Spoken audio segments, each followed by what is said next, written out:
आज की इस वीडियो में हम वियोजन अभिक्रिया या अपघटन अभिक्रिया को पढ़ने वाले हैं। ठीक है, तो आपके सामने अगर एग्जाम में क्वेश्चन आए कि वियोजन अभिक्रिया या अपघटन अभिक्रिया से आप क्या समझते हैं, या वियोजन अभिक्रिया या अपघटन अभिक्रिया को परिभाषित कीजिए। ठीक है, तो इन दोनों ही क्वेश्चन का आंसर आपको सेम टू सेम लिखना है। ठीक है, तो अभी तक अपने चैनल को सब्सक्राइब नहीं किया तो सब्सक्राइब कर लीजिए। तो इस वीडियो में हम एक और क्वेश्चन पर चर्चा करने वाले हैं कि वियोजन अभिक्रिया जो है वो संयोजन अभिक्रिया से किस प्रकार अलग है। ठीक है, या फिर आप ये कह सकते हो कि संयोजन अभिक्रिया और वियोजन अभिक्रिया में क्या अंतर है वो स्पष्ट कीजिए। तो इन सारे क्वेश्चन पर हम लोग चर्चा करने वाले हैं। तो चलिए देखते हैं। सबसे पहला क्वेश्चन जिसमें हम लोग अभिक्रिया का परिभाषा देखने वाले हैं, ये वाला, या फिर हम देखने वाले हैं कि वियोजन अभिक्रिया क्या होता है, इस क्वेश्चन का आंसर। तो इस क्वेश्चन के लिए मैंने पहले ही आपके लिए कुछ आंसर लिख के रखा हुआ है। ठीक है, उम्मीद है आपको ये बहुत ही हेल्प करेगा ज़्यादा आपके एग्जाम्स में। तो आप देखो, सबसे पहले कि वियोजन अभिक्रिया क्या, मैंने 2-3 आंसर बनाया है, तो तीनों आंसर आप देखो, आपको जो अच्छा लगता है आप वही यूज करना। ठीक है, तो अब देखो सबसे पहला आंसर क्या, वियोजन अभिक्रिया क्या है कि ऐसी रासायनिक अभिक्रिया जिसमें कोई पदार्थ, ठीक है, कोई भी पदार्थ, ये यौगिक ही होगा। ठीक है, कोई पदार्थ मतलब तत्व नहीं हो, कोई, ये बिल्कुल यौगिक हो। ऐसी अभिक्रिया जिसमें कोई पदार्थ रासायनिक अभिक्रिया को प्रभावित करने वाले कारकों, तो आपको पता है ना कि रासायनिक अभिक्रिया को कुछ ऐसे कारक हैं जो प्रभावित करते हैं। कौन से कारक हैं? जैसे तापमान, आपको पता होगा तापमान बढ़ने से अभिक्रिया की दर बढ़ जाती है और तापमान घटने से अभिक्रिया की दर घट जाती है। आप मामूली सा चीज़ जान सकते हो क्या, कि अगर यदि गर्मी का दिन होता है तो कपड़े जल्दी सूख जाते हैं, मतलब वाष्पोत्सर्जन की क्रिया तेज़ी से होती है।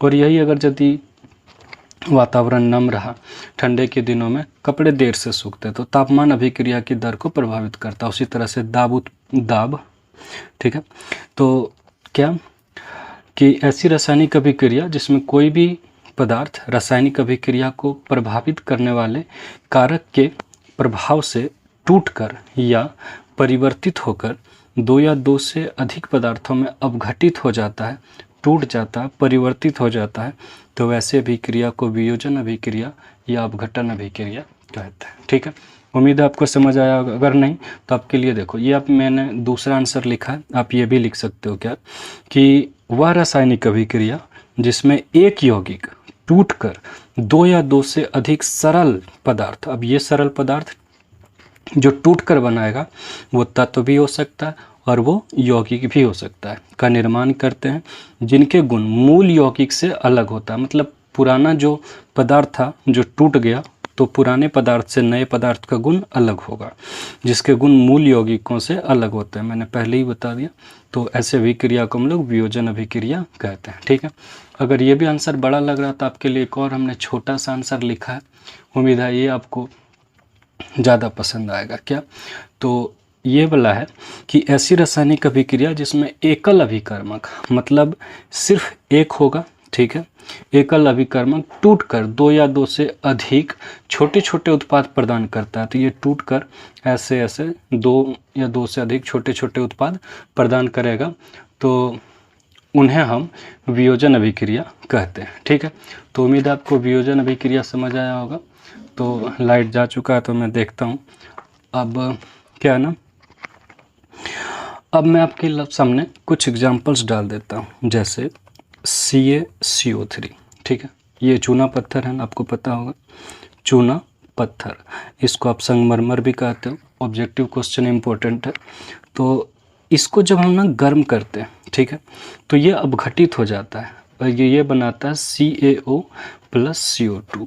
ये सॉलिड फेज में होता है। ये जो CaO बनता है ये भी सॉलिड होता है, और ये जो CO2 होता है ये गैस फेज में होता है। ठीक है, गैसीय अवस्था में होता है। चलिए आपको एक और, ये चूना होता है, मैंने पिछली वीडियो में भी बताया था, ये बिना बुझा हुआ चूना होता है। ठीक है, एक और एग्जांपल जैसे मैं आपके सामने रखता हूँ, जैसे KClO3। ठीक है, सॉरी H लिख दिया मैंने गलती से, KClO3। अब ये जब हम इसको गर्म करेंगे तो ये बन जाएगा KCl, और इससे ऑक्सीजन गैस मुक्त होगी। ठीक है, ये जो है ये सॉलिड फेज में होगा, और ये जो KCl है ये भी सॉलिड फेज में होगा, और ये जो है ये गैसीय फेज में होगा। ठीक है, ये समीकरण जो है ये संतुलित नहीं है, तो आप समीकरण संतुलित करो। कैसे समीकरण को आप संतुलित करोगे? ठीक है, तो अब देखो यहाँ पे ऑक्सीजन 2 है, लेकिन यहाँ पे ऑक्सीजन 3 है, तो 3-2 वाला सीरीज में जहाँ 3 है वहाँ पर 2 डालो और यहाँ पर 3 डालो, तो KCl भी 2 हो गया, तो यहाँ पे 2 डाल दिया, संतुलित हो गया। चलिए मैं आपके लिए एक और एग्जाम्पल लेता हूँ। जैसे हमने जल ले लिया, सिंपल मामूली सा चीज़, जल ले लिया जो द्रव अवस्था में होता है। जब हम जल को पूरी तरह से गर्म करते रहेंगे तो ये क्या होता है, 2 गैस हाइड्रोजन और ऑक्सीजन में परिवर्तित हो जाता है। ठीक है, ये तो आपको पता ही होगा।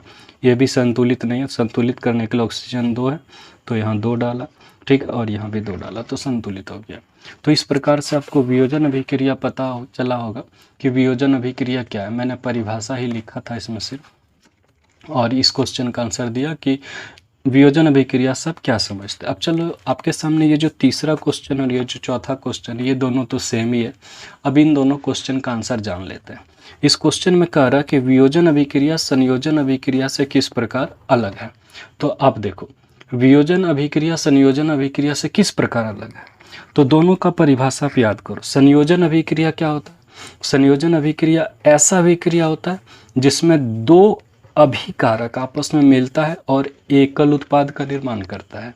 जबकि ये जो वियोजन अभिक्रिया है, वियोजन अभिक्रिया में क्या होता है, तो एकल अभिकर्मक होता है और इसको गर्म किया जाता है और ये टूटकर 2 या 2 से अधिक छोटे छोटे उत्पाद हमको प्रदान करता है। तो आप क्या लिखोगे कि ये दोनों किस प्रकार अलग है, आपका आंसर होना चाहिए। ठीक है, मैं आपको बताता हूँ, आप लिख लेना कि वियोजन अभिक्रिया ऐसी अभिक्रिया होती है जिसमें एकल अभिकर्मक टूटकर छोटे छोटे उत्पाद प्रदान करता है, जबकि संयोजन अभिक्रिया ऐसी अभिक्रिया होती है जिसमें 2 या 2 से अधिक छोटे छोटे अभिकारक आपस में मिलकर एकल उत्पाद का निर्माण करते हैं, उससे हम लोग संयोजन अभिक्रिया कहते हैं। ठीक है, आप पिछली वीडियो भी देख लेना, संयोजन अभिक्रिया का उदाहरण भी लिख देना एक, और एक वियोजन अभिक्रिया का उदाहरण लिख देना।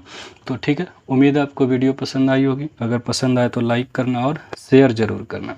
चैनल पर पहली बार आया हो तो सब्सक्राइब करना बिल्कुल भी मत भूलना। ठीक है, मिलते हैं आपसे अगली वीडियो में। Thank you.